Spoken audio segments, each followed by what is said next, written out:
Lajfić. Poštovani moji fanovi, moji plebejci, vaš veliki imperator. A njegovo ime je Vuk, odnosno na italijanskom luku, evo malo uživa u svojoj palati.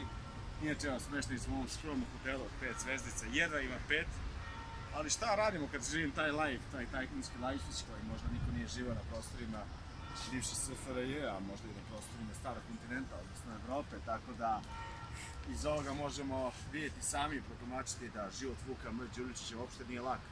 Čoveka koji 20 puta godišnje je na more i naravno koji posećuje sve najjače destinacije i najskuplja mondulska letovališta, tako da eto, pisao da kažem, prvi put sam ovde u Sorrentu, pošto ćemo otići malo na kape, da imamo ti buržuji, da imamo kakvi su ovako platiše i tako dalje.